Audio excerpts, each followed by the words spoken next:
اپنے معزز ججز سے بھی اور کورٹ رپورٹر سے بھی کہ ایک جو سب سے بڑا مسئلہ جو مجھے ذاتی مشاہدے میں بھی آیا ہے کہ ہمارے کچھ معزز ججز جو ہیں وہ کچھ معزز صحافیوں کے ساتھ بہت قریبی رابطوں میں رہتے ہیں. میرے خیال میں ایسا نہیں ہونا چاہیے. میں نہیں جانتا کہ وہ آج کل کے رابطے واٹس ایپ پہ ہوتے ہیں یا ای میل پہ ہوتے ہیں یا ٹیلی فون پہ ہوتے ہیں، مگر میرے خیال میں جب تک یہ رابطے مکمل طور پہ منقطع نہیں کیے جاتے اس وقت تک ججز جو ہیں وہ ذریعہ خبر بنتے رہیں گے. ججز صحافیوں کو ایک ایجنڈا دیتے رہیں گے اور صحافی جو ہیں جب ججز کے اتنے قریب ہو جائیں گے تو آپ یقین کریں کہ پھر صحافی بھی اپنا ان کو دائرہ کار چھوڑنا پڑے گا اور لوگ صحافیوں کو ججز تک رسائی کا ایک ذریعہ سمجھنا شروع ہو جائیں گے. تو اگر ججز میڈیا کا دباؤ لیتے ہیں تو تبھی صحافیوں کے ساتھ رابطے اسٹیبلش کرتے ہیں. اگر ججز میڈیا کا دباؤ نہیں لیں گے تو وہ کبھی کسی صحافی کو نہ تو کوئی خبر دیں گے نہ ان سے خبر لیں گے. وہ صرف اور صرف کمرہ عدالت میں اگر کوئی خبر ہوئی تو ان کی خبر لیں گے. تقریباً 27-28 سال سے کورٹ رپورٹنگ کرتے ہوئے میں بڑے کنسسٹنٹلی اس پہلو کو مد نظر رکھتا رہا کہ whatever we are doing as journalist اور as court reporters we are doing it to strengthen a political process, to strengthen democracy, because democracy ہوگی تو جرنلزم ہوگی، ڈیموکریسی نہیں ہوگی تو سب کچھ ہوگا مگر وہ جرنلزم نہیں ہوگی. انفارچونیٹلی پاکستان کی تاریخ ایسی ہے کہ جس میں عامریت بھی رہی ہے، جس میں شاید جمہوریت بھی رہی ہے اور جس میں ایک ہائبرڈ سسٹم بھی رہا ہے. تو یہ تین ایسے سسٹمز تھے جن کے اندر کورٹ رپورٹرز کو کام کرنا پڑا اور ہمیں تین قسم کے ججز کو رپورٹ کرنا پڑا. ایک وہ ججز بھی تھے، میں اتنا پرانا تو نہیں ہوں، زاہد حسین صاحب جانتے ہوں گے، جسٹس منیر صاحب کو بڑے قریب سے. تو ایک تو وہ ججز تھے کہ جنہوں نے کھلم کھلا عامریت کی حمایت کی. ایک وہ ججز تھے کہ جنہوں نے نہ صرف حمایت کی بلکہ ایک وزیر اعظم کو پھانسی پہ بھی چڑھا دیا، اس کا ذاتی قتل بھی کیا. ایک وہ ججز تھے کہ جنہوں نے ہائبرڈ سسٹم کو پروموٹ کیا اور ماشاءاللہ جو لگتے رہے ان کو جائز قرار دیا اور فوجی امروں کو آئین میں ترمیم کی اجازت بھی دی. اور پھر ہم نے دیکھا کہ ایک وہ ججز تھے جنہوں نے جانتے بوجھتے ہوئے جو سویلین ادارے ہیں، جو سیاسی حکومتیں ہیں، سویلین حکومتیں تھیں، یہ مائک ذرا جو بھی ہیلو آواز آ رہی؟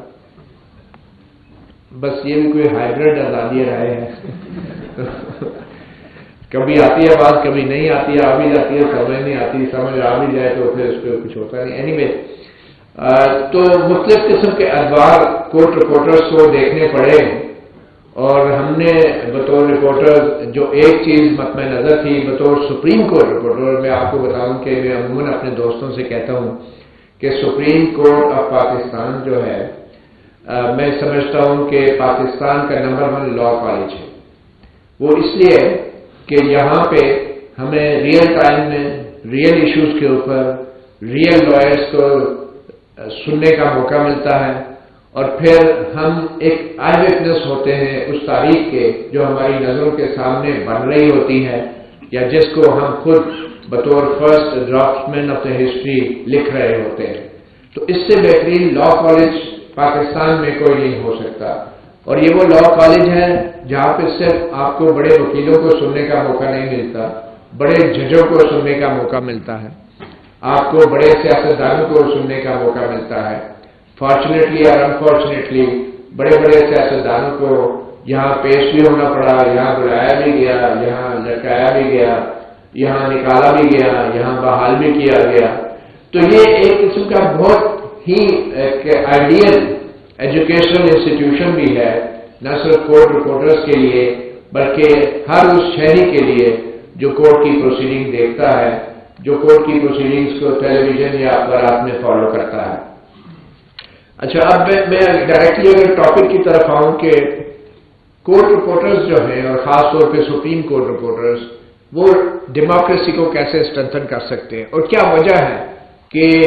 جو جرنلزم ہے یا کورٹ رپورٹنگ ہے اس کا واحد مقصد، پبلک انٹرسٹ تو ڈیفینیٹلی ہے، اس کا واحد مقصد یہی ہونا چاہیے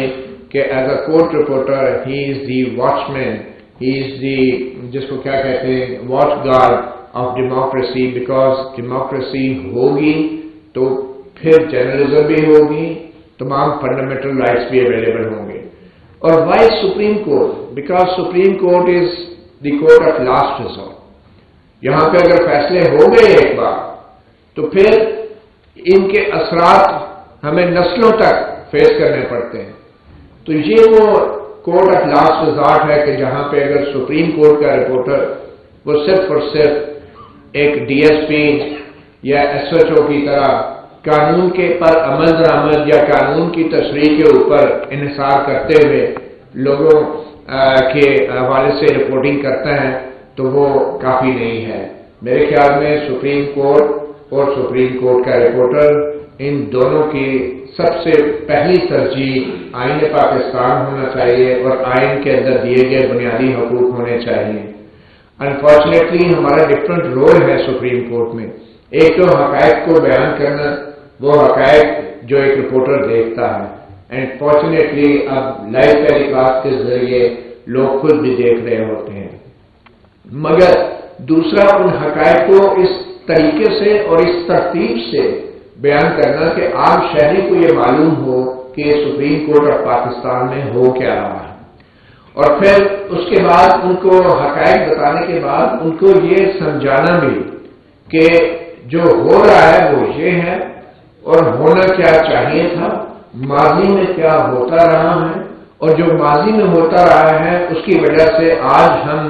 جس حالت میں ہیں یا جس مرحلے میں ہیں اس کا آپس میں کیا تعلق ہے۔ تو سپریم کورٹ کا جو رپورٹر ہے اگر وہ آئین اور آئینی حقوق کو ترجیح نہیں دے گا تو پھر ہوگا کیا؟ وہی جیسے کہ آنریبل جج جسٹس اطہر نیلا نے کہا کہ بنگلہ دیش میں جو ہو رہا تھا اس وقت کے اخبارات اٹھا کے دیکھ لیں، ذوالفقار علی بھٹو کا جب ٹرائل ہو رہا تھا اس وقت کے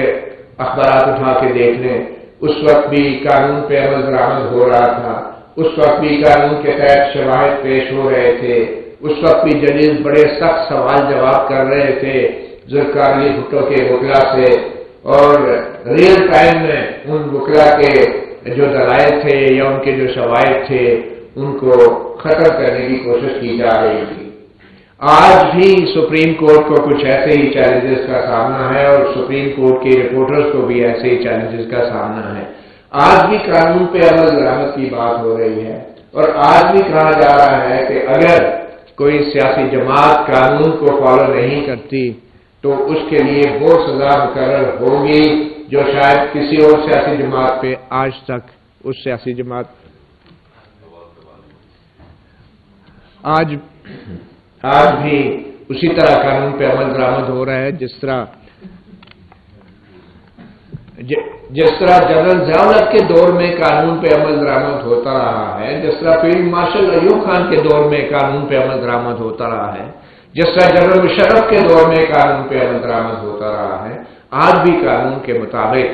جو ہیں شواہد اکٹھے کیے جا رہے ہیں، فیکٹس کو سامنے لایا جا رہا ہے۔ مگر as a court reporter, as supreme court reporter, میں سمجھتا ہوں ہمارا سب سے بڑا چیلنج یہی ہے کہ اگر ڈیموکریسی کو بچانا ہے تو ہم نے آئین میں دیے گئے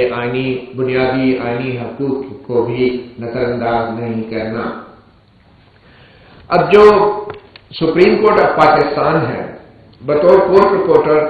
ہم نے اس کو مختلف زاویوں سے رپورٹ کیا، کیونکہ اگر آپ 25-26 سال ایک عدالت کو کور کر رہے ہیں تو آپ لوگوں کو بطور وکیل بھی جانتے ہیں، بطور جج بھی جانتے ہیں، اور پھر ان کے پہلے کیا ان کی رائے ہوتی تھی مختلف معاملات پہ،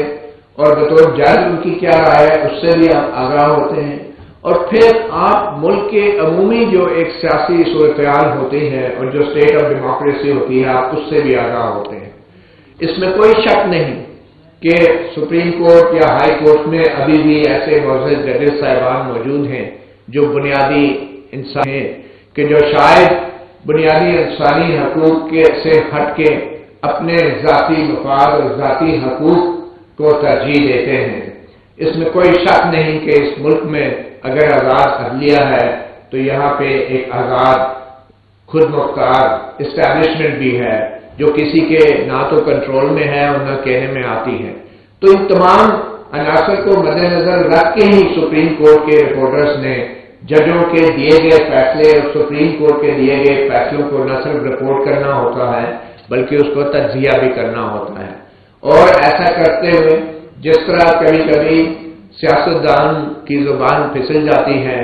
ججز کی زبان بھی پھسل جاتی ہے، جس طریقے سے اسی طرح صحافیوں کی زبان بھی پھسل سکتی ہے۔ تو اس لیے یہ درست بات کی گئی معزز جج جسٹس اطہر ملہ صاحب کی طرف سے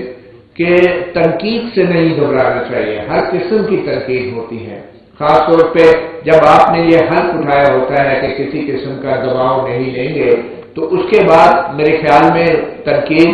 جیسے بھی الفاظ پر مبنی ہو، جس قسم کی بھی ہو، تو اس کو پھر برداشت کرنا اور اس کا دباؤ نہ لینا یہ آپ کا آئینی فریضہ بھی ہو جاتا ہے۔ مزید میں یہ کہوں گا کہ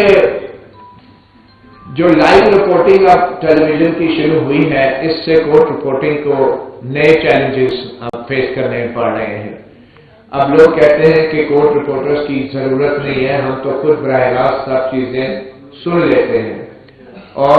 اس سے پہلے کہ میں اپنے رپورٹرز کی چیلنجز کی بات کروں، میرے خیال میں اب ججز اور وکلا کو بھی کچھ چیلنجز کا سامنا کرنا پڑے گا۔ اس سے پہلے کچھ صحافی جو چیز نہیں رپورٹ کرتے تھے کسی بھی وجہ سے، چاہے وہ لحاظ تھا، چاہے وہ ضابطۂ اخلاق تھا یا کچھ بھی، اب تو ججز جو بات کہتے ہیں وہ براہ راست پوری دنیا دیکھ بھی رہی ہوتی ہے اور سن بھی رہی ہوتی ہے۔ جو ججز تیار ہو کے نہیں آتے تو ان کو بھی لوگ دیکھ رہے ہوتے ہیں، جو وکلا اپنے کلائنٹ سے فیس لے کے بغیر تیاری کے آتے ہیں لوگ ان کو بھی دیکھ رہے ہوتے ہیں، اور جو صحافی کسی مخصوص ایجنڈے کے تحت عدالت کی کارروائی کے حوالے سے معلومات کو چھپاتے ہیں لوگ ان کو بھی جان لیتے ہیں، سمجھ لیتے ہیں۔ تو اس لائیو رپورٹنگ کا سب سے بڑا فائدہ یہ ہوا ہے کہ ایک ایکسیس ٹو انفارمیشن کے اندر ایک انقلابی تبدیلی آئی ہے۔ یہ جو فری فلو آف انفارمیشن عدالتوں سے لائیو ٹیلی کاسٹ کی وجہ سے آئی ہے، دس از ریولیوشنری، اور اس کے اثرات ہمیں کچھ عرصے بعد معلوم ہوں گے کہ اس کا اثر کیا پڑا ہے سوسائٹی کے لیے۔ سب سے بڑا اثر تو یہی ہے کہ پہلے لوگ وہ سنتے اور سمجھتے تھے جو ہم جیسے کورٹ رپورٹر یا صحافی ان کو بتاتے تھے، اب لوگ اور انٹیلیجنسیا جو چیز اصل میں عدالت میں ہو رہی ہوتی ہے وہ سمجھ اور وہ سن رہے ہوتے ہیں۔ تو میرے خیال میں آج کے دور میں سب سے بڑا جو چیلنج ہے ہمارے کورٹ رپورٹرز کا، ججز کا اور وکلا کا، کہ پہلے جو کسی قسم کے دباؤ میں کوئی ججز یا وکلا ہوتے تھے تو وہ دباؤ لوگ براہ راست ان کے چہروں پہ نہیں دیکھ پاتے تھے، مگر اب وہ دباؤ ان کے چہروں پہ ضرور دیکھ رہے ہیں۔